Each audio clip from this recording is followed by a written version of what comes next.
Muito bom dia a todos.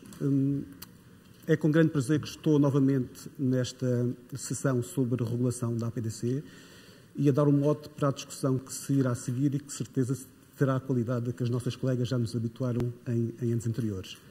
O meu agradecimento também à APDC por este novo convite. Eu, nesta apresentação, vou usar basicamente alguns dados para ilustrar o posicionamento de Portugal em várias das dimensões do mercado móvel. Esta minha opção por focar a apresentação do mercado móvel não será uma surpresa. O 5G é um tema na ordem do dia e existem documentos em consulta pública relacionados com este tema e daí a justificação para esta minha opção. Vou usar dados de vários estudos, são estudos públicos, estudos que não podem ser ignorados, o que não significa que a ANACOM concorde necessariamente com os pressupostos que estão na base destes estudos. Este primeiro gráfico é um gráfico já conhecido, representa a evolução dos preços em Portugal e, em média, na União Europeia, os preços das comunicações eletrónicas em geral, não do móvel, e pode-se concluir que, desde dezembro de 2010, os preços em Portugal aumentaram 14,3% até esta data. Em média, na União Europeia, os preços diminuíram cerca de 10,6%. Portanto, esta divergência tem-se vindo a agravar ao longo do tempo. Tenho que dizer, isto é um índice de preços, representa uma evolução de preços e, portanto, só a partir deste gráfico não é possível concluir sobre o nível atual de preços por comparação com os preços na União Europeia.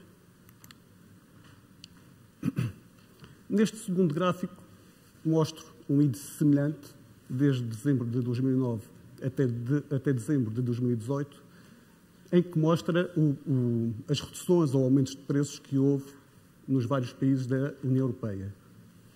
Em consonância com o gráfico da esquerda, em Portugal foi o país onde os preços mais aumentaram 12,5%. A Dinamarca, o país onde os preços mais se reduziram, 29,2%. Em média, na União Europeia, os preços reduziram-se 10,9%. O segundo gráfico, agora já sobre preços de banda larga móvel, são dados utilizados pela própria Comissão Europeia na agenda digital, preços em que Portugal está no conjunto de países onde o preço da banda larga móvel é relativamente caro. Existem dois países, o Chipre e a República Checa, onde os preços são considerados caros. Portugal está acompanhado de 7 países onde o preço é relativamente caro. Um outro gráfico bastante conhecido de quem está no setor é o número de gigabytes mensais que é possível adquirir por 30 € ou menos em banda larga móvel. Existe um conjunto de 11 países, 40% dos países que estão aqui representados, onde é possível adquirir tráfego ilimitado por 30 € ou menos. Em Portugal, por estes 30 € ou menos, no caso por 16 €, é possível adquirir 30 gigabytes de tráfego mensal. Em determinados países, por exemplo, na Eslováquia, é possível adquirir tráfego ilimitado por 10 € apenas. Passando para o tema das velocidades de banda larga móvel, apresento-vos dois estudos, neste slide e no slide seguinte mais um outro estudo, onde é possível comparar as velocidades de acesso em vários países, velocidades médias de acesso, neste caso, neste estudo da OpenSignal, entre janeiro de 2019 e março de 2019, velocidades de download em redes 3 ou 4G, numa escala de 0 a 60 megabits por segundo. Cada segmento representa a velocidade de um determinado país. Portugal apresenta uma velocidade de 21,6 megabits por segundo, em média. A média da União Europeia são 24,8 megabits por segundo. O país com maior velocidade é a Holanda, com 42,4 megabits por segundo. Portugal é, portanto, o 17º país num conjunto de 21 países. Este estudo da Speed Test apresenta dados semelhantes, embora com valores mais elevados, isto porque a metodologia da Speed Test ignora os 10% resultados mais elevados e os 30% mais baixos. Portanto, isto faz aumentar a velocidade média em cada país. Contudo, o posicionamento relativo dos vários países, Portugal, média da União Europeia e país com DAVD mais elevado, mantém-se.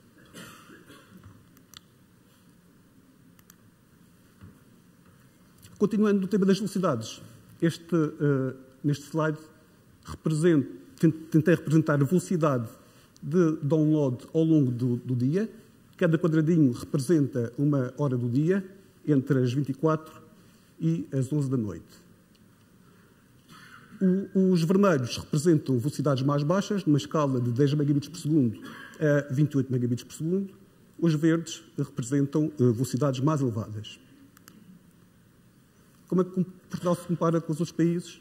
Na generalidade dos países, as velocidades ao longo do dia estão no limite superior desta escala, ou pelo menos na metade superior. Em Portugal, estão geralmente na metade inferior. Se olharmos para a hora mais carregada, verificamos que Portugal está ao nível dos países como a Polónia e a Roménia.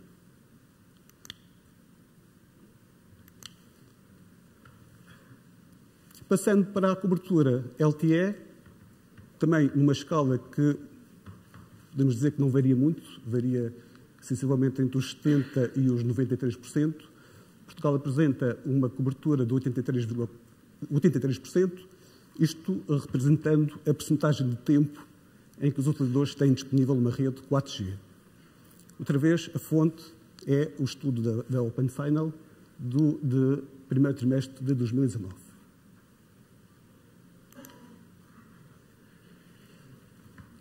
Neste slide, apresento o número de operadores móveis que existem em cada país. Existe um conjunto de países da União Europeia onde existem 4 operadores de rede móvel, operadores com rede móvel real, não MVNOs. Portugal está no conjunto de países que têm 3 operadores móveis. Verifica-se ainda que destes 16 países com 3 operadores móveis, já em alguns deles já existiram leilões de faixas de frequência do 5G. Houve 5 países em que isso aconteceu nos 3.5 GHz.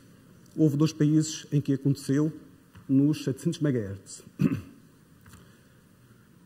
Nos 3.5 GHz, houve 4 países onde a atribuição de frequências para o 5G deu origem a novas entradas de operadores. São os países que estão assinalados com um círculo a rosa. Apenas na Finlândia é que não houve novas entradas nesta faixa de frequências. Na maior parte dos países, estas faixas de frequências estão ainda por atribuir. Ora, por falar no 5G, que condições é que podem estar associadas à atribuição de licenças? Por ordem é a poder promover a criação de condições para novas entidades. Podemos estar a pensar na imposição de limites à atribuição de espectro, isto por forma a permitir que possam entrar novas entidades, evitando o assabarcamento de espectro por parte das entidades existentes ou mesmo das novas entidades. Foi uma opção que foi seguida em vários Estados-membros, já numa parte significativa. Uma segunda opção é a imposição de obrigações de acesso, por exemplo, de MVNOs. Uma terceira opção, impor roaming nacional, pelo menos em áreas de baixa densidade populacional, que é onde faz mais sentido, e isto tanto para espectro já detido, como para novo espectro que possa ser adquirido nestes leilões. Por fim, uma quarta condição que pode ser imposta, um quarto tipo de obrigações, partilha de infraestrutura, nomeadamente de equipamento passivo, facilitando deste modo a implementação e a expansão das redes dos vários operadores. Um quinto tipo de obrigações, já não tendo em vista a criação de condições para o surgimento de novos operadores, mas para endereçar lacunas que possam existir na cobertura em determinadas áreas do território nacional. Estas foram as freguesias onde os operadores tiveram obrigações de cobertura no leilão dos 800 MHz e na renovação dos 2.1 GHz. As freguesias onde a Mel tem obrigações de cobertura, a nós e a Vodafone. O que se pode questionar é se, nestas freguesias mais rurais, estamos a falar de freguesias onde estão 9% da população portuguesa, apesar de em área representarem 57% da área. Portanto, o que se poderá questionar é se houvesse, por exemplo, acordos de roaming nacional, se as populações que aqui residem ou que para aqui se deslocam não teriam benefícios em termos de escolha de operadores e poder-se-á questionar se isto descaracterizaria a entidade das ofertas dos operadores ou mesmo se prejudicaria a concorrência.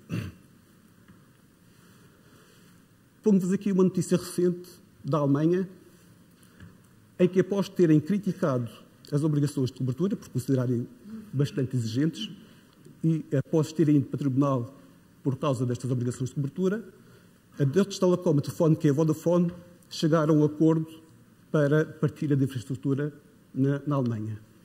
Isto em áreas rurais.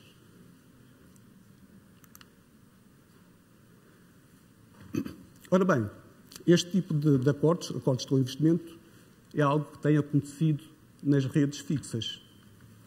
Já desde 2009, houve um acordo entre a Vodafone e a então Ótimos, que previa a troca de 200 mil casas para cada uma destas empresas. A construção e troca de casas passadas com fibra. Em 2014, um novo acordo entre a Vodafone e a Mel, em que previa o acesso a 450 mil casas de cada entidade. Mais recente, em 2017, um novo acordo entre a Vodafone e a nós, que previa o acesso a 1,2 milhões de casas para cada operador. E ainda mais recentemente, em 2019, um novo acordo, não sei se poderei caracterizá-lo como de investimento ou de parceria, entre a Vodafone, a nós e a DS Telecom, que prevê o acesso à construção entre 900 mil a 1,2 milhões de casas. Portanto, tendo em conta os anúncios que já foram publicamente anunciados por cada operador, a Vodafone anunciou que pretendia cobrir 5,3 milhões de casas, igual número que foi anunciado pela Mel. A nós anunciou que pretendia cobrir 5,7 milhões de casas. Esta é a situação relativamente ao investimento ou à construção usando rede própria ou usando o acesso a redes de acordo com estes acordos de investimento. Em particular, no caso da Vodafone, mais de metade da rede da Vodafone, destes 5,3 milhões de casas, será utilizado ou será acedido através de redes de terceiros.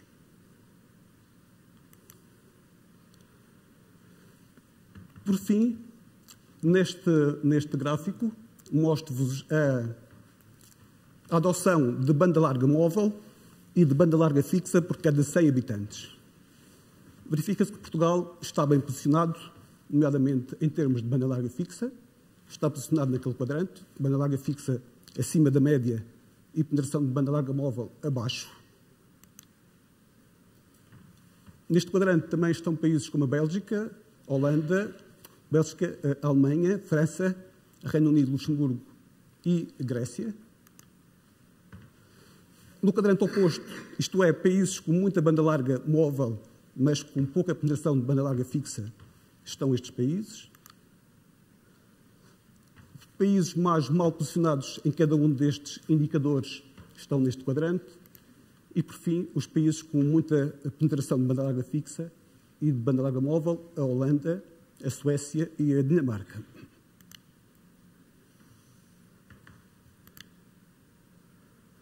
Portanto, que desafios e oportunidades é que temos em 2020? Para já, o tema do leilão do 5G, mas não se fica por aqui. A ANACOM tem um conjunto de ações previstas para o triênio 2020-2022, como, por exemplo, a transposição do Código das Comunicações Eletrónicas, que pretende acontecer até ao final de 2020, as análises de mercado 3A e 3B e 4, o tema do acesso às condutas e aos postos, que ainda não está resolvido, a substituição dos cabos submarinos entre o continente e as ilhas, o tema da migração das frequências da TDT, temas de numeração, a concessão dos CTT, que deverá estar decidida até final de 2020, os processos das reclamações, parcerias com universidades, o tema dos assuntos aeroespaciais, segurança de redes e a promoção ou a sensibilização das autarquias para o tema do acesso a infraestruturas e da disseminação das redes dos operadores. Portanto, em conclusão, julgo que a questão essencial não é responder se estamos ou não atrasados no tema do 5G. Essa não é a questão mais importante e o Sr. Presidente da ANACOM ontem teve a oportunidade de responder. A questão principal é saber se o 5G irá trazer benefícios para os consumidores, benefícios em termos de concorrência e de preços. E obrigado.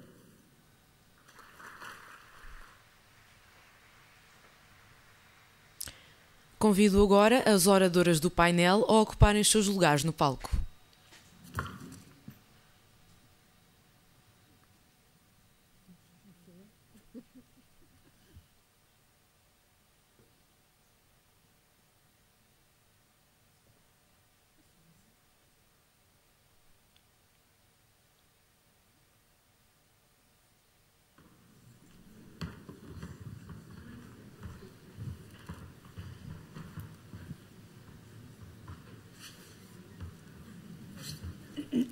A vossa atenção para a moderadora. Ora, muito bom dia. Obrigada por terem vindo. Queria agradecer imenso o convite também que foi feito para moderar este debate num dos momentos mais empolgantes que vivemos na regulação em Portugal. Eu diria que já escrevo sobre este setor há 20 anos e nunca, já há muito tempo, desde a OPA da SONAI sobre o PT, que não via tanta interação, às vezes até um pouco de hostilidade. Estamos à beira de viver um grande momento também, que é a atribuição das licenças 5G, e esse é um dos grandes momentos das telecomunicações. O 5G dizem que pode ser uma espécie de revolução industrial que está a caminho, portanto é uma questão muito importante para o país, porque vamos estar a falar da digitalização da economia, vai ter imenso impacto, esperemos que tudo corra bem. Eu acho que isso é uma das questões que vamos ter que abordar, assim como os preços, que voltaram a estar bastante em cima da mesa, não só por causa do estudo da Apritel, que deu já alguma polémica, mas também porque o Presidente da ANACOM trouxe ontem o tema também para cima da mesa, dizendo que na última década os preços subiram 12% em Portugal, quando desceram 9% na média europeia. Enfim, depois há todas as outras questões que podemos abordar e que iremos falar sobre elas ao longo do tempo. Temos a Sofia Aguiar, da Altice, a Helena Féria, da Vodafone, e a Filipa Carvalho, da NOS. São mulheres que acompanham também o setor da regulação há muito tempo, sabem disto como pouca gente em Portugal e, portanto, esperemos que nos elucidem sobre os grandes desafios da regulação e o que é que as inquieta nos dias que correm neste setor. Comecemos então pelo 5G, está atrasado, não está? O que é que vos perturba nas regras, na consulta pública que foi agora posta em curso? Há quem diga que a questão do atraso não é relevante, porque não é de calendário que estamos a falar, mas é de do que é que vos espera e que vocês sentem que ainda não têm respostas para todas as questões que se levantam. Começamos pela Filipa e depois vamos passando a palavra às outras. Muito bem. Obrigada, Anabela. Bem-vinda a este painel. Bom dia a todos. Obrigada à PDC pelo convite que nos foi feito. Anabela, eu se calhar antes de ir para o 5G, gostava de começar com um comentário prévio, nomeadamente à apresentação que o Luís Manica nos trouxe. Eu acho que se nós estivéssemos no Governo Sombra, eu queria ser a Ministra da Indignação. É um misto de incompreensão com desconcerto, com injustiça, um profundo sentimento de injustiça. Eu acho que, e não posso deixar de comentar, eu acho que a apresentação que foi trazida é absolutamente desconcertante. Porquê? Bom, em primeiro lugar, a própria Anacom a coloca numa posição de desconcerto, porque, na verdade, no primeiro slide, eu vou passar a ler, é dito que a apresentação não significa a concordância da Anacom com os pressupostos dos estudos que os suportam. Porquê que a apresentação cá vem? Se é uma apresentação que traz dados com os quais a Anacom não concorda, estamos a falar de quê? Então, compete-me a mim, e antes de falar do 5G, que é também um tema bastante desconcertante, compete-me a mim explicar a realidade dos factos. E não vou fazer só pelas palavras do operador, vou fazê-lo pelas palavras da Anacom. A Anacom publicou há meia dúzia de dias atrás um estudo de onde nós podemos retirar a seguinte informação. Temos 4 operadores de dimensão relevante em Portugal, temos elevada mobilidade e alteração de cotas entre operadores, portanto há mudança, cresce um, desce outro em diversos serviços. Temos 81%, 81,2% do país com redes de alta velocidade. Temos novas ofertas configuráveis à medida do cliente, de acordo com o que o cliente quer. Temos mais atributos nas ofertas, temos mais velocidade, mais penetração da banda larga móvel e da banda larga fixa, temos mais tráfego de internet com valores nunca antes vistos, diz lá, valores históricos. Temos uma forte pressão concorrencial vinda dos OTTs e, ao mesmo tempo que temos este setor, e o que eu acabei de dizer, a fotografia de um setor dinâmico, competitivo e forte, com muito investimento, com muita entrega de valor, ao mesmo tempo que temos isto, temos as receitas a descer consistentemente ao longo dos anos, 21% se olharmos para 10 anos, 4% se olharmos para o último ano. Isto é a fotografia de um setor competitivo. O setor, ninguém duvida, é um setor bastante dinâmico, mas... Com um móvel competitivo, onde há vários operadores. A fotografia que a Anacom nos trouxe aqui parece mostrar uma outra qualquer realidade que eu desconheço. Não é a que a própria Anacom, no seu relatório, diz. A par disto, eu posso acrescentar mais 2 ou 3 ideias que convém lembrar. O setor investe 1.000 milhões de euros por ano. Temos redes de nova geração que toda a gente sabe que são ímpares. Temos a maioria dos concelhos cobertos com mais do que 3 redes a competirem. Temos serviços que ninguém tem na Europa e temos os preços dos mais baixos da Europa. E já lá iremos quando falarmos da parte dos estudos. Pronto. Dito isto, eu não consigo entender qual é a mensagem que a Anacom pretende transmitir. Dá a ideia, e por isso é que é desconcertante, dá a ideia que a Anacom concebeu um desenho do mercado e está a tentar encontrar os dados necessários para justificar o desenho que pretende. E, no meu entender, o regulador não está aqui para desenhar mercado. O mercado tem que funcionar. E um mercado que tem uma fotografia competitiva como o nosso, em todos os indicadores, tem que funcionar. Dito isto, e passando ao 5G. Filipe, só uma pequena interrupção para dizer, a Anacom não está completamente sozinha nesta crítica, não, ou nesta análise dos preços. Há outros, a OCDE, há outros estudos europeus a dizerem que Portugal, em termos de preço, não está assim tão bem posicionado. Portanto, e de facto, se temos ofertas extraordinárias, a verdade é que as pessoas sentem um pouco que, quando querem comprar produtos isolados, é mais difícil, os preços são muito caros e por isso é que as pessoas optam pelos pacotes, não é só porque, enfim, fazem mais opções. Vamos lá, antes de ir ao 5G, mas vamos depois lá responder temos a isso. que passar também a palavra às outras meninas e mas responda-me a isto e depois vamos aos preços para elas também poderem falar um bocadinho e depois voltamos para o 5G. Mas muito bem, vamos lá então. Ninguém nega que o índice de preços de consumidor, lá o IHPC, revela aquilo que ali está. Ninguém está a negar isso. A questão que se coloca é saber se aquele índice é o índice adequado para nós vermos a fotografia dos preços e a fotografia do que é que o consumidor tem versus outros países. Um índice daqueles é um índice macroeconómico, é um índice de tendência que é para ser visto pelo BCE, pelo INE, é um índice que pretende analisar a inflação. Não é um índice para analisar como é que são os preços em Portugal para os nossos consumidores, não é disso que se trata. Portanto, é um índice desadequado, ou pelo menos não é um índice que permita ver a realidade de Portugal. Porquê? Por vários motivos. Um, porque não está construído para esse efeito. Dois, porque inclui cabazes de produtos que não são aqueles que nós usamos cá em Portugal.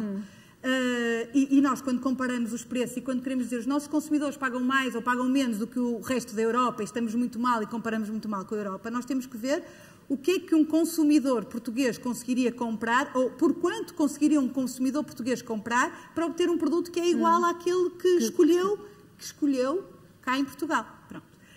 O índice de preços de consumidor que a Anacom insistentemente vem publicando, sem nenhuma análise crítica ou sem nenhuma análise de adequação à realidade portuguesa, usa um cabaz de produtos que não é o cabaz de produtos típico de Portugal.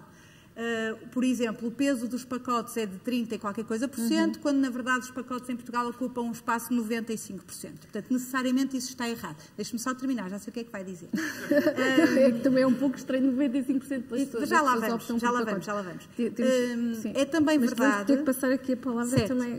E vou já calar. É também verdade que esse mesmo índice não reflete a evolução dos produtos ao longo do tempo. É um índice estático nesse sentido, ok? Portanto, nós vamos acrescentando mais features, mais qualidade, mais produto a um determinado produto, a um determinado serviço, e isso não está refletido ali.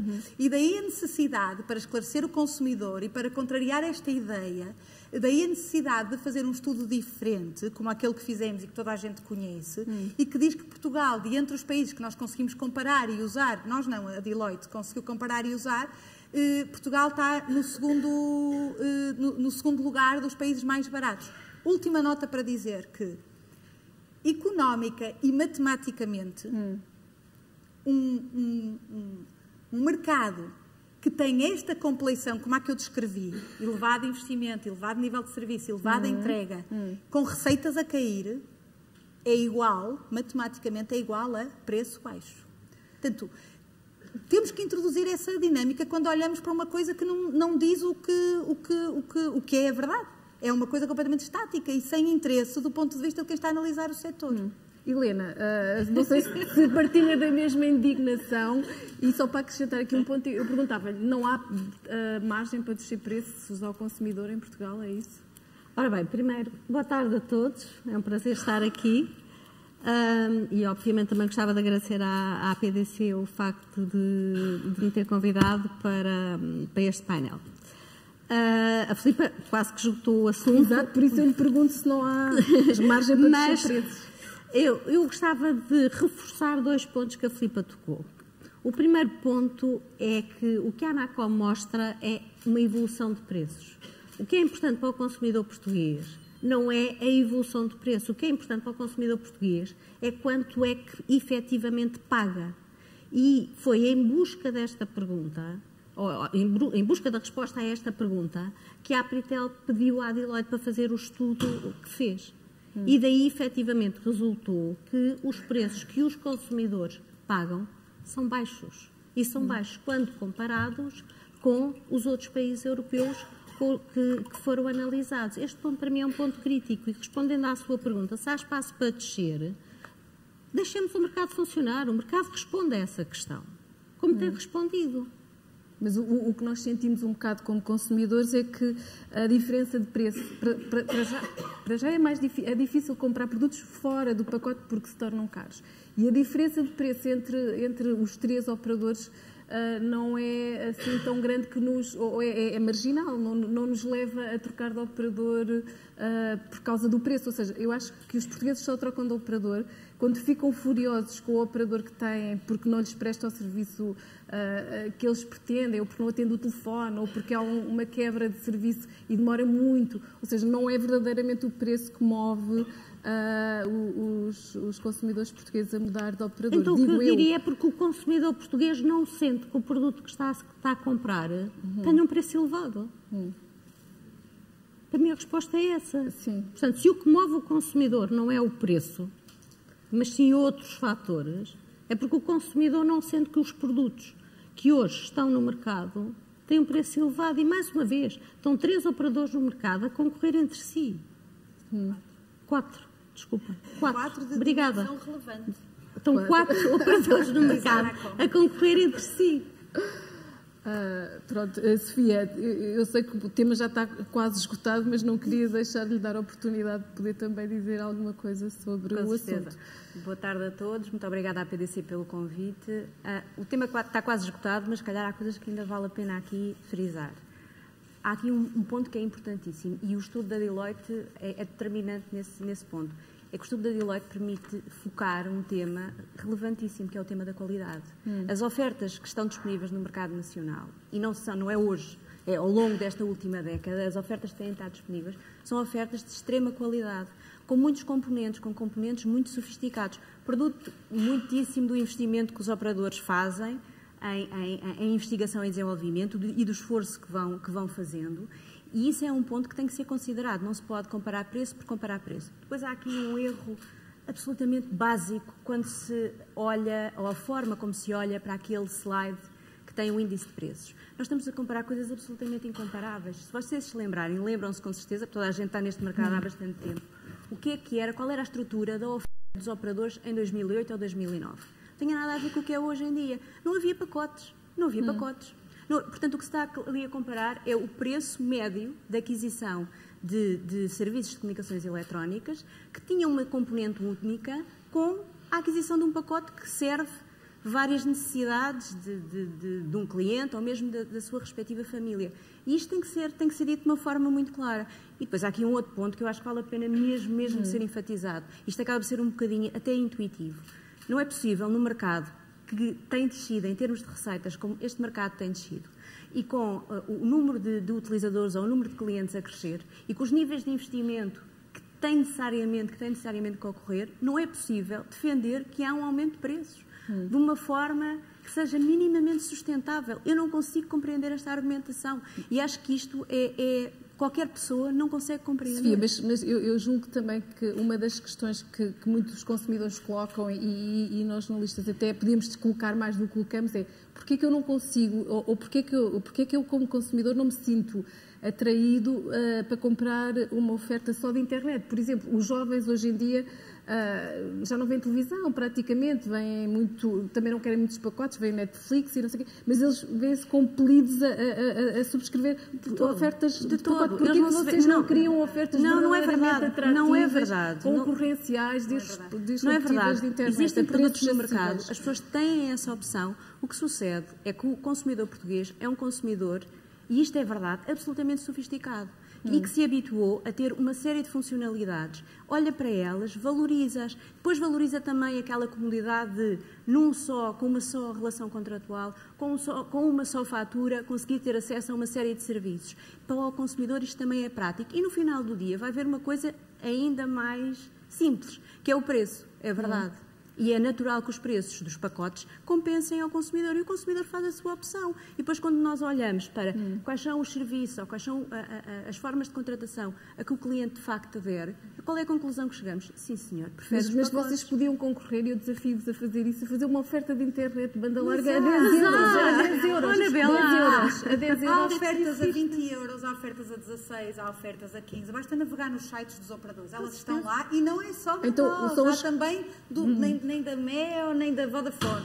O quarto operador também tem essas ofertas. Então os consumidores elas não se podem queixar, então. Repare, isto é a lei da oferta e da procura. Nós vamos ao encontro daquilo que o consumidor nos pede. Por isso é que eu sublinhei há bocado e dei mais ênfase quando eu disse assim, estão a crescer os serviços adaptados à necessidade do consumidor. Porque se nós sentimos a necessidade, ou que o consumidor nos pede, a tal coisa isolada da banda larga móvel, o isolado da banda larga fixa, ou o que for, nós entregamos a um preço que seja atrativo, porque nós competimos todos entre nós muito. Portanto, eu acho que isso é uma falácia, eu peço desculpa, mas isso não é verdade. E é preciso um exercício sério de análise dos sites e de análise do que é a vontade do consumidor. Temos que respeitar a vontade do consumidor. E em qualquer mercado concorrencial, os operadores ou quem oferece os serviços vai ao encontro daquilo que lhes pedem. Isto é que é a lei do mercado. E o nosso mercado sempre funcionou nesse sentido. Ok. Portanto, não consigo concordar consigo, nem pelos vistos, nem a Sofia. Nem ninguém, nem eu, nem ninguém. Acho que nem mesmo a Nova, que não está aqui sentada, mas também não deixo concordar. Bem, eu agora passava a palavra à Helena para ser ela a dar o pontapé de saída nos desafios que se colocam de regulação no 5G. Estamos ou não atrasados e o que é que vos chocou tanto na apresentação do que foi feita para a consulta pública da Anacom, porque o burburinho foi grande e parece que vocês não estão satisfeitos com o arranque também da Anacom. Acham que há aqui problemas graves e que podem provocar depois atrasos na próxima revolução tecnológica tão fundamental? Sim, achamos. E vou começar por onde? É assim, haja espectro e vai haver 5G em Portugal. O problema é, haverá o espectro necessário para que haja 5G em Portugal? E para que haja um 5G que permita aos portugueses terem aquilo que esperam vir a ter e que permita às empresas portuguesas terem produtos e serviços inovadores? Essa é a grande dúvida. À partida serão 400 MHz de espectro. À partida. Não chega à partida, para Anabela. À partida. À partida. Não são. Porque não são. Portanto, a Anacom diz-nos que 400 MHz vão ao leilão, mas, and this is a big but, como diria o outro, 100 MHz, vamos focar primeiro em Lisboa e Porto, 100 MHz estão entregues a uma empresa que se diz operador, que se chamará Denser. Depois a Anacom diz que vai reservar 40 MHz para operadores regionais. E ainda diz que vai reservar uma quantidade de espectro, que não sabemos quanto é, para novos entrantes. Quanto é que fica? Aos 3 operadores. Vocês acham que para terem uma operação em que vale a pena investir e que seja realmente relevante, são precisos quantos megahertz? 100? Não somos nós que é que dizemos. Os estudos da União Europeia, estudos da UIT, dizem 90 a 100 megahertz pelo menos. Não chega. E, portanto, vocês acham que estes 400, tendo em conta que a Denser também vai poder participar e que pode haver novos entrantes? A Denser já tem. Já tem 100, pode comprar mais. Não, mas já lá está. Mas o que vocês queriam é que o espectro que se mantém na Denser fosse usado para distribuir agora no leilão. A Denser não está no mercado. A própria Anacom o diz. A Denser não tem receitas. A Denser não tem trabalhadores. A Denser não tem negócio. A Denser a única coisa que tem é espectro. Isto é uma razão mais do que suficiente para que a Anacom tenha uma atitude de retirar este espectro à Denser. Tanto a Vodafone como a nós têm, aliás, uma ação em tribunal, não é?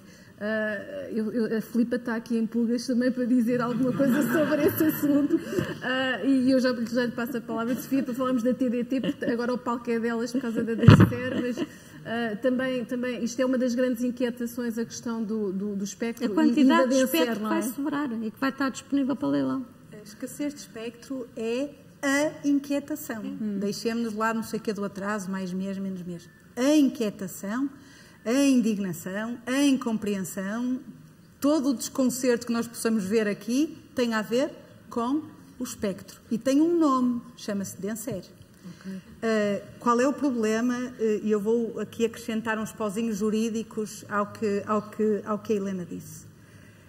Nós, para ter uma operação e para entregarmos a dita revolução tecnológica, a transformação digital que está no programa do governo, que está na boca de toda a gente e que toda a gente deseja, nós para entregarmos isso, para entregarmos a gestão inteligente de trânsito, a gestão de segurança, os eventos live 360, cirurgias remotas, nós para entregarmos isto, nós precisamos de 10 MHz numa banda baixa, na banda do 700, e precisamos de 100 MHz na banda do 3600. Portanto, qualquer operador que queira entregar o 5G, como ele está a ser percepcionado, como ele está a ser descrito, como é pretendido por toda a gente, nós temos que ter esta quantidade de espectro que eu acabei de dizer. 10 MHz no 700, cada operador, e 100 MHz no 3600. Sucede que, ao contrário do que parece estar escrito, não sei o que, estão disponíveis, vão a leilão 400 MHz. Vão a leilão, mas 100 deles só estão potencialmente disponíveis em 2025. Pois. Não nos enganemos, não é agora, é daqui a 5 anos. Daqui a 5 anos já fomos. Ok? Pronto. E agora a indignação. A Denser foi uma empresa que desde que adquiriu o espectro a um preço que não terá certamente nada a ver com o que nós vamos pagar, sem obrigações associadas, a não ser a de começar a atuar. E a Denser tinha que começar a atuar em 2012. Ou seja, tinha que fazer uma utilização efetiva e eficiente do espectro como manda a lei. Okay. Não é a Anacom, nem a Filipa Carvalho, nem nada. É a lei portuguesa. A lei manda que tem que ser feita uma utilização eficiente e eficaz do espectro. A licença da Denser dizia que eles tinham que usar em 2012. Okay. Estamos em 2019. Ainda não usaram? Não usaram. Como a Helena disse, não há trabalhadores, não há atividade, não há nada. Há uns MOUs, umas coisas assim para... Mas vocês ainda têm expectativa de que a Anacom mude Temos completa expectativa, caso contrário... Temos completa expectativa que isto seja revisto. Só há uma solução. A Anacom tem o poder de ver, isto juridicamente é muito forte, tem um poder e um dever de retirar o espectro da Denser. Porque é isso que manda a lei e porque é isso que é necessário para satisfazer o interesse público, que é muito superior ao que quer que a gente aqui esteja a discutir. Portanto, sim, eu não quero acreditar que todos os nossos argumentos e tudo aquilo que estamos a pôr em cima da mesa será ignorado. Eu tenho que acreditar que a Anacom vai rever, porque isto nunca se viu. E se isso não acontecer, o que é que quer dizer? Quer dizer, vocês a leilão vão ter que ir necessariamente... Quer dizer que não vamos ter o espectro necessário para entregar aquilo que pretendem, que todo o país pretende, que o Governo pretende, que o Governo anunciou, que a Anacom pretende, que toda a gente pretende. E nós também, os consumidores, acima de tudo. Vão fazer um investimento inferior àquele que poderiam fazer se tivessem 100 MHz. 100 MHz vão estar a leilão, mas não estão disponíveis para nós usarmos. Não preciso dizer mais nada. Portanto, esta é a grande questão do leilão que aí vem. Esta é a questão do leilão. Depois temos não sei quantas outras coisas, mas isto é que interessa, porque se não houver espectro disponível... E agora eu vou dar aqui a palavra à Sofia, porque uma das grandes questões, e provavelmente, ela, não sei se a Sofia vai querer falar muitíssimo sobre isso, mas é a TDT. A TDT tem que sair de onde está, não é? Para se libertarem os 700 mega, para o canal. Aparentemente, o vosso Presidente diz que o tempo que tem não chega. Em 2011, usou 2 meses para passar... De emissores, 140 emissores conseguiu passá-los em 2 meses e agora 240 emissores não consegue passar em menos de 5, 6 meses. Isto é realmente uma questão, a passagem, a mudança de canal da TDT, porquê que sentem que precisam de mais tempo e se isto realmente vai criar aqui algum entrave ao 5G ou se essa é mais uma questão de retórica. Muito bem, eu faço fazer só aqui uma pequena marcha atrás e falar aqui só um bocadinho dos pontos que foram focados quer pela Helena, quer pela Filipa. O que nos está aqui a preocupar, e eu digo isto em termos muito, muito claros, é que esteja a ser criada de uma forma um pouco artificial uma escassez do espectro e que se esteja a promover essa escassez do espectro. E isso pode acontecer por estas razões, mas também pode acontecer por outras, pela forma como o espectro vai ser colocado a leilão, por mecanismos de reserva de espectro e outros mecanismos. E isso é um tema que nos preocupa e relativamente ao qual não podemos deixar de estar atentos. Passando ao tema da TDT, há outros aspectos no 5G que teremos a oportunidade de falar, que também nos preocupam, mas passando ao tema da TDT, é verdade que nós vamos ter que fazer a migração da TDT para fazer a libertação da faixa de 700.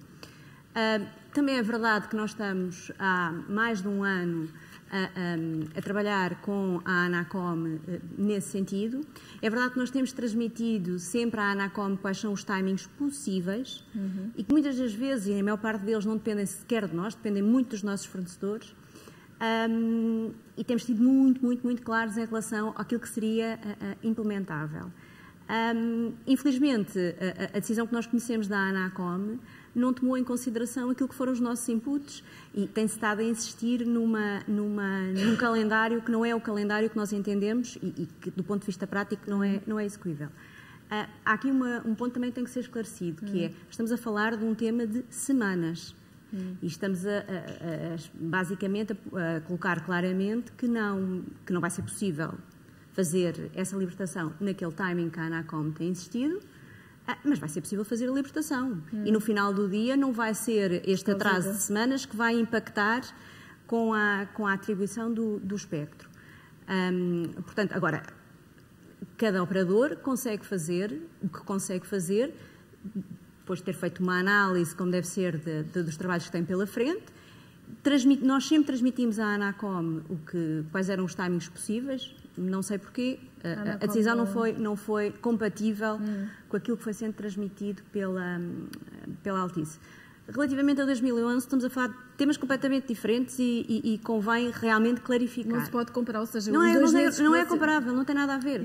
Em 2011, nós estávamos a falar a TDT tinha, em termos de utilizadores, muito menos utilizadores do que tem agora. Portanto, o que é que sucede? Nós não podemos fazer uma migração com uma rede a funcionar em pleno, com a quantidade de utilizadores que tem neste momento, da mesma maneira que se conseguiu fazer em 2011. Os níveis de cuidado são muitíssimo diferentes.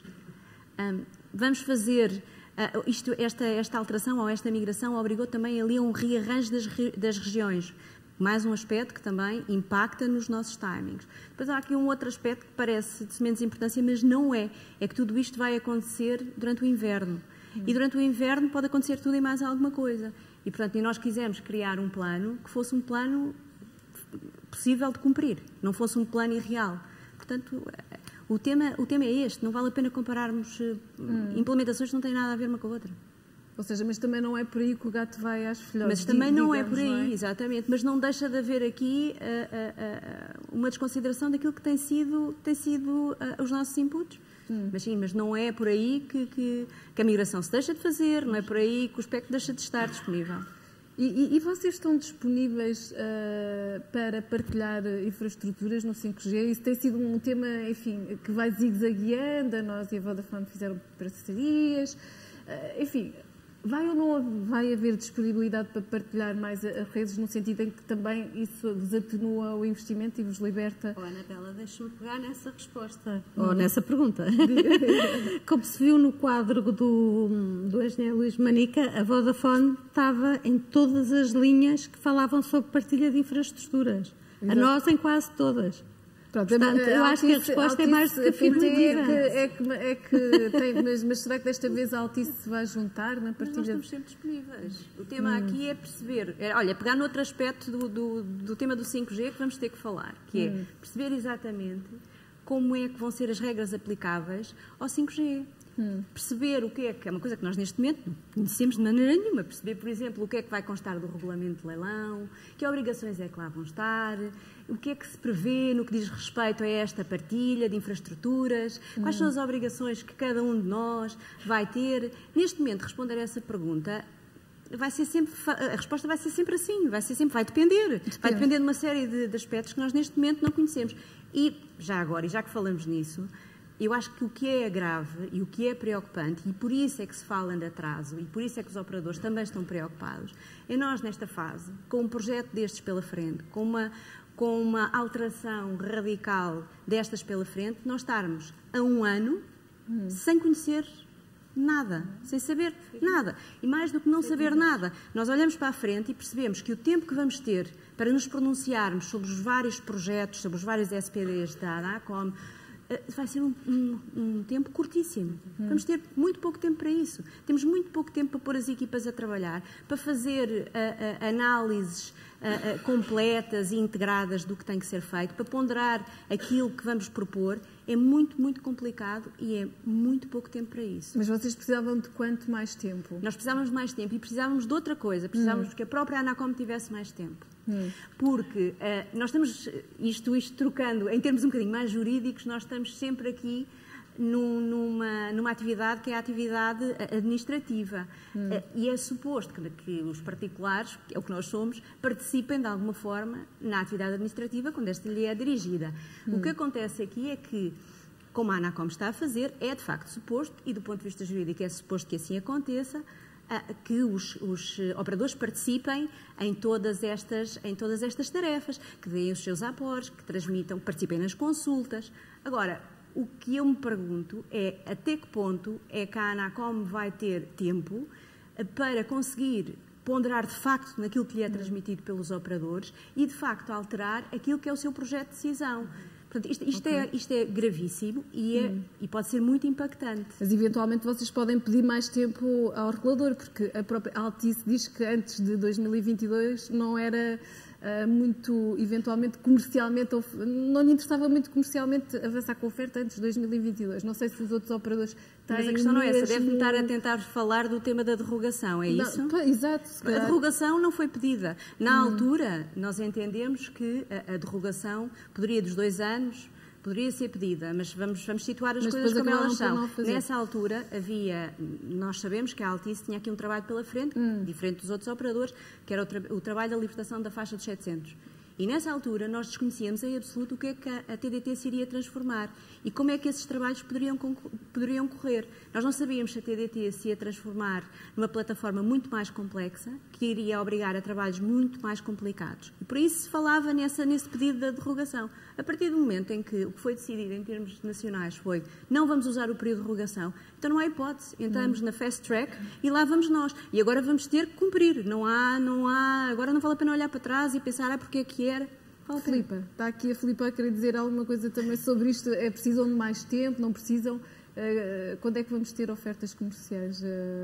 Acho que os operadores estão todos preparados e os fornecedores também para criar um ecossistema que entregue o 5G. Eu acho que o problema não é esse, o problema é aquele que a Sofia focou, que é um leilão de aquisição de espectro.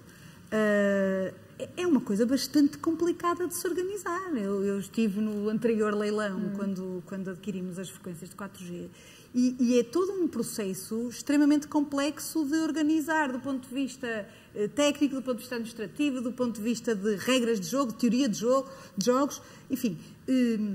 As implicações do desenho do leilão são seríssimas, porque escrever uma coisa mais para a direita ou mais para a esquerda pode fazer toda a diferença na forma como nós concorremos, na forma como vamos ao leilão, na capacidade de termos acesso ao espectro que precisamos. Portanto, tudo isto é muito, muito sério. E como tal, e comungando um pouco da ideia que a Sofia estava a dizer, nós somos chamados a pronunciar-nos sobre...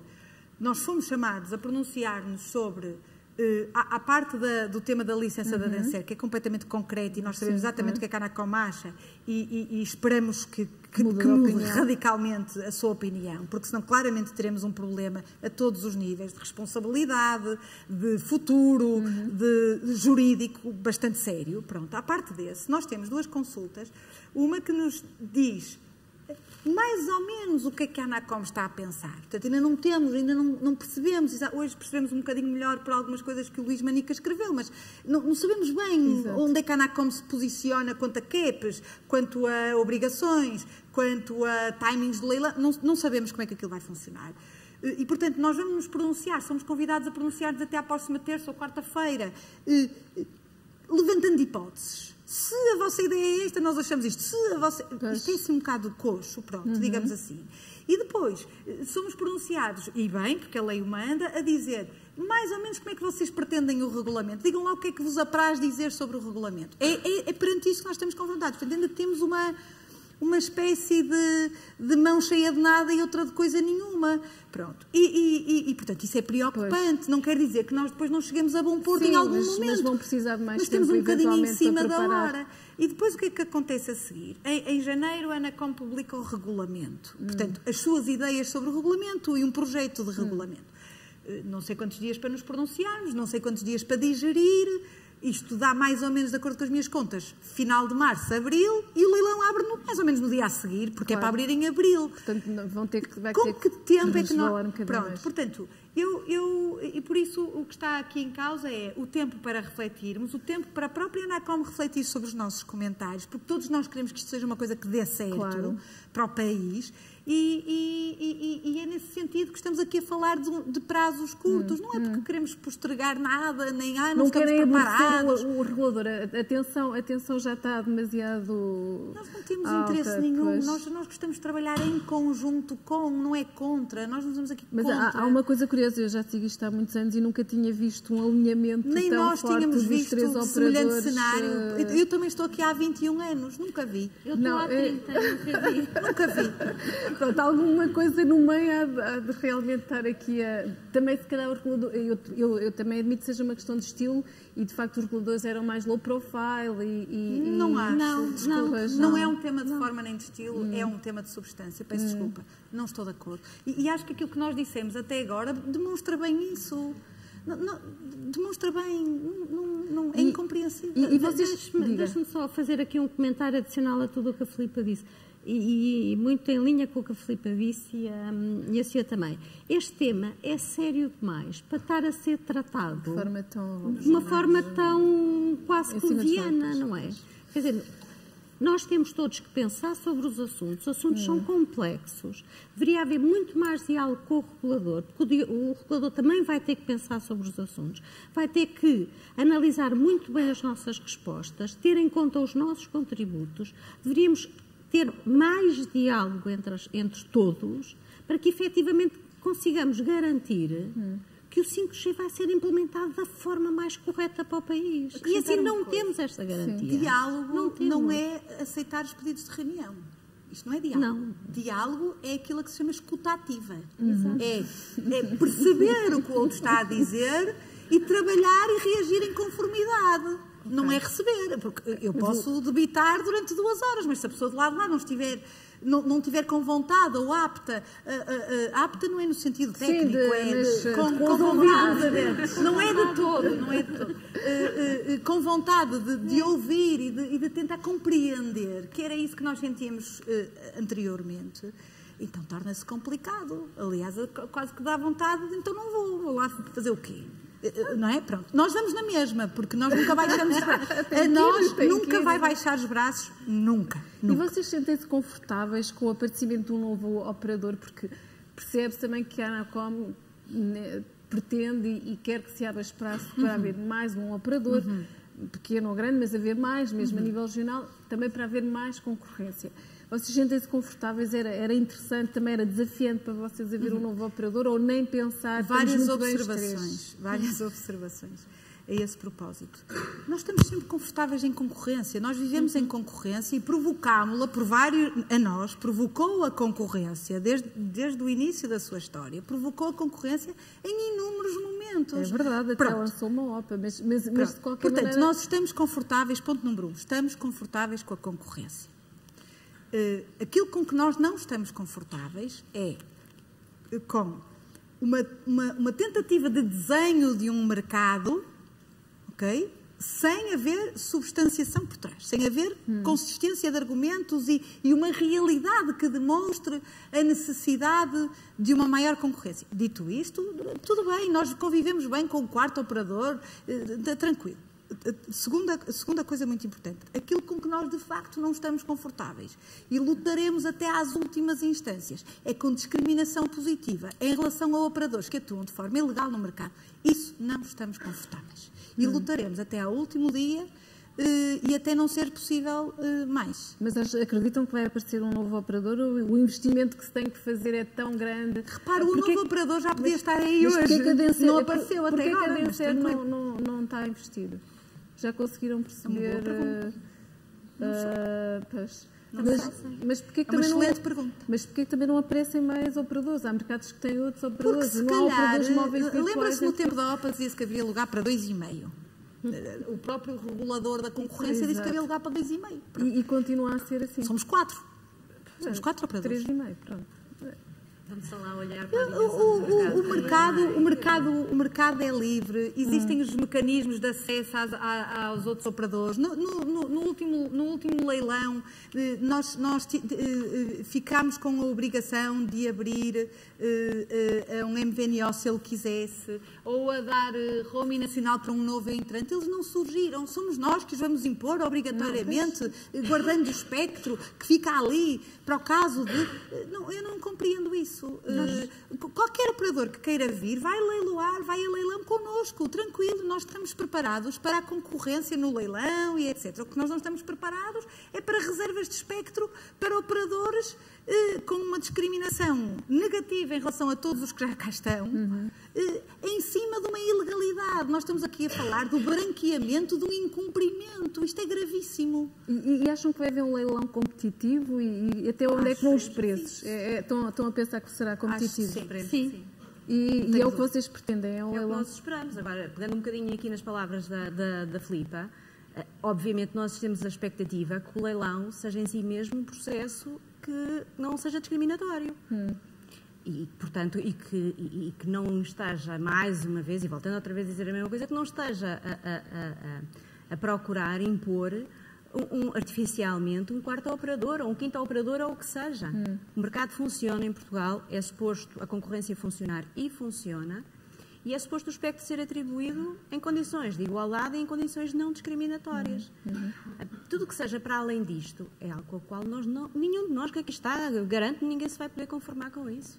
E deixe-me só acrescentar um ponto, Anabela. E lendo a consulta da Anacom, não está claro em que condições é que a Denser vai poder utilizar o espectro que neste momento tem. E daí todos os nossos comentários relativamente à não discriminação. Não está claro em que condições é que a DC vai poder usar o espectro. Nem sequer pagam as mesmas taxas. É, então. Então é isso. É exatamente isso. Têm um espectro e não pagam igual a nós. É espetacular. Não usam, não pagam igual a nós. Pagam cerca de 200 mil euros. E há coitadinhos, e tal, deixe-os estar e tal. Pronto, temos de conhecer a Denser, devíamos ter convidado a Denser. Quem sabe conseguimos entender o modelo de negócio deles. E porquê que continua a haver ainda zonas do país com falhas de cobertura de rede? Porque o estudo que o Isménica também trouxe aqui também nos coloca ali com alguns problemas ainda nessa matéria. Eu não consegui ver isso nos slides. O que eu consegui ver foi um slide com a cobertura rural da Mel, um slide com a cobertura rural da Vodafone e outro slide com a cobertura rural da nossa. Eu não sei se a sobreposição dos três resolvia o problema. Só acrescentar uma coisa, que aqui é parte do problema, há um levantamento sistematizado dessas zonas? A Anacom não tem feito. Não sei. Não haverá queixas. Não sei, acho que... Pois, mas eu achava que seria interessante haver um levantamento sistematizado a nível nacional de quais são essas zonas, tais zonas de sombra, não é? Mas vocês não se revêem nesse retrato? Claro que há zonas do país, eu já experienciei. Todos nós temos redes, todos nós temos redes, todos nós sabemos que a cobertura não é 100%. Portanto, agora seria interessante realmente perceber onde é que essas zonas mais pobres do ponto de vista da cobertura estão inseridas. Portanto, vocês não têm esse feedback dos vossos clientes de problemas com... Mas eu estou a falar de uma coisa diferente, não é uma questão de não ter feedback. É evidente que a Anacom vai tendo algumas indicações nesse sentido, vai-nos transmitindo a nós também vamos tendo diretamente. O que eu estou a falar é de uma coisa diferente, é de fazer uma abordagem integrada disto tudo, olhar-se para o mapa e conseguir-se fazer o desenho e perceber, olha, afinal, aqui neste canto é isto, naquele é aquele. Isto seria o primeiro ponto, ou o primeiro passo para se começar a resolver o problema. Já agora eu acrescentava também relativamente a este ponto e ao comentário que a Anacom faz sobre o caso alemão, não foi referido um ponto que para mim ou pelo menos para a Vodafone é crítico, que é, na Alemanha estão previstas ajudas de Estado para resolver este tipo de situações. E vocês achavam que aqui também devia haver esse... Não. Há outras soluções. Há soluções que passam por sentar toda a gente à mesma mesa, sentar o governo, sentar as autarquias locais, os operadores, o regulador e tentar arranjar soluções específicas para zonas específicas. Pode-se fazer tanta coisa, não se tem que impor. Claro. Pode-se combinar, pode-se acordar. Nós já estamos quase a acabar. Eu gostava de... Eu não sei, há temas, provavelmente, de regulação fora destes, assim, mais mediáticos, que vos, enfim, vos há de preocupar e merecer a vossa preocupação, repetindo a palavra. Eu dava-vos agora só, assim, cada uma de vocês dizer só, para além destas questões mais mediáticas, o que é que realmente vos preocupa em termos de regulação e que devia estar em cima da mesa, na agenda, e a ser trabalhada e não está. Pronto. Sou eu. Sim, pode ser a Filipe. Eu destacaria duas coisas.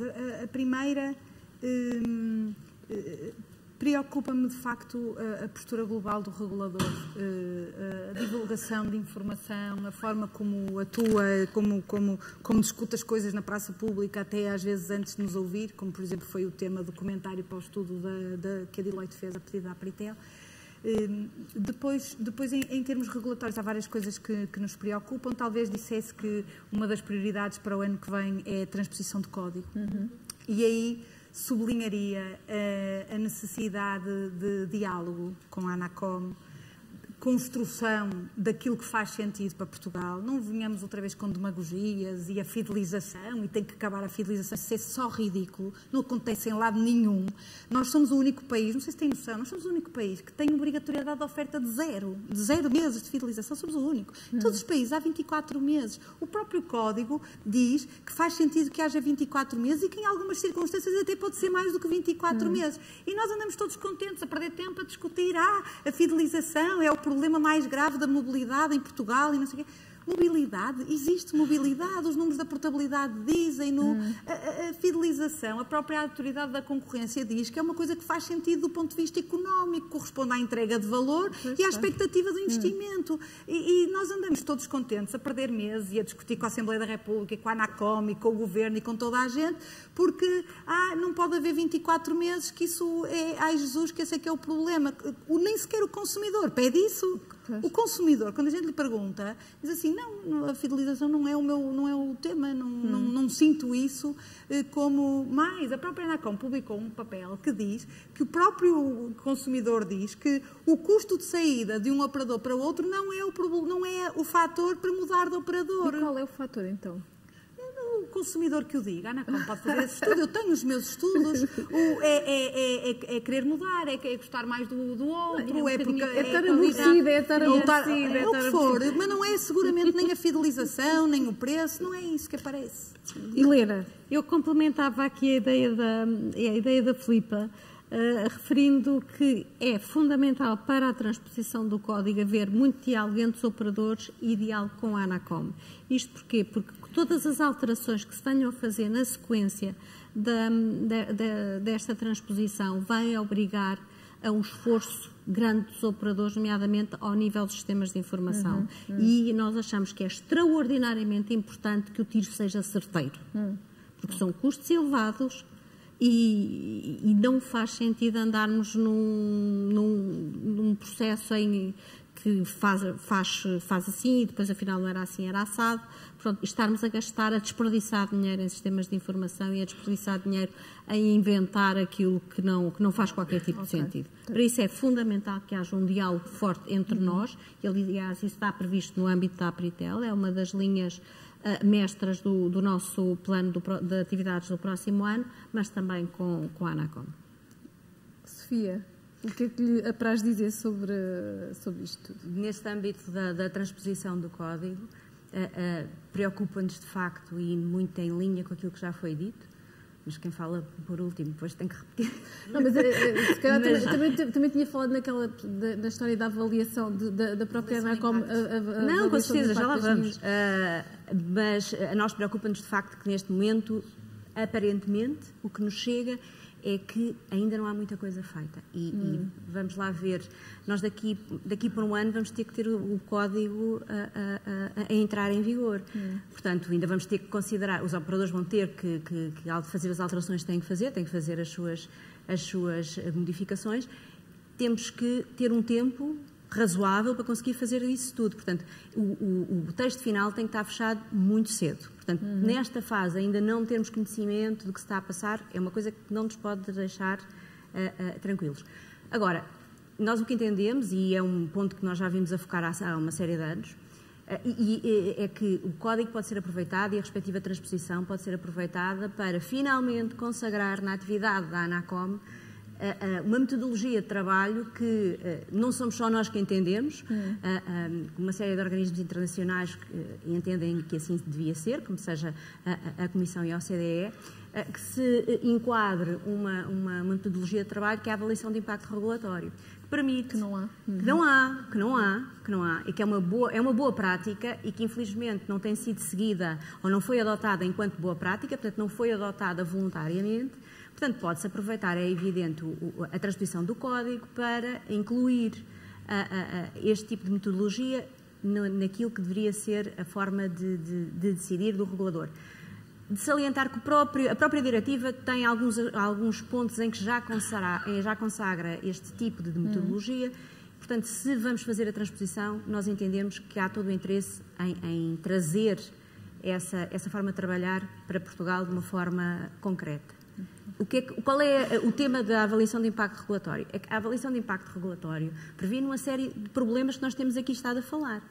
A avaliação de impacto regulatório permite ou determina que, quando uma decisão é tomada, a decisão é tomada, mas é sujeita a uma ponderação bastante completa de quais são os efeitos que aquela decisão terá, de quais são as alternativas àquela decisão, de quais serão os efeitos dessas mesmas alternativas.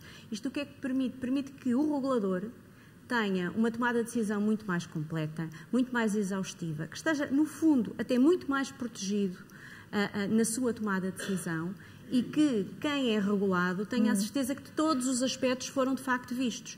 Se nós pegarmos no exemplo muito infeliz das fidelizações, as fidelizações ou as medidas que se tentam implementar em relação contra as fidelizações não passam numa avaliação de impacto regulatório. Não passam, porque no final do dia as fidelizações, se forem comprometidas, é comprometido também o serviço que é disponibilizado ao cliente, é comprometida a qualidade desse serviço, é comprometida o preço desse serviço. Há uma série de aspectos que são relativamente aos quais se produz um efeito absolutamente adverso e que não vai permitir proteger o consumidor. Portanto, parte-se de medidas que, à partida, se vendem, entre aspas, como sendo medidas de apoio ao consumidor e proteção ao consumidor, e no final do dia, se nós fizermos o caminho todo que deveria ser feito, chega-se exatamente à conclusão contrária. Mas isto também não pode ser assim uma espécie de travão ou aumentar a burocracia? Não, não tem nada a ver com burocracia.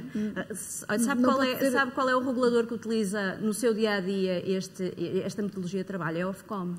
Portanto, eu acho que está tudo dito. Não é um tema de burocracia, de todo. É um tema de olhar para os temas, estudá-los de uma ponta à outra, estudar as medidas que se tentam implementar, perceber se as medidas produzem o efeito X ou se, pelo contrário, produzem o efeito absolutamente contrário, e então depois tomar uma decisão. Mas é uma decisão que tem logo como característica que está muito menos sujeita a acontecer o erro regulatório, não é? Porque ela foi vista de fio a pavio. Agora, para isso é preciso uma coisa que nós já falámos aqui hoje.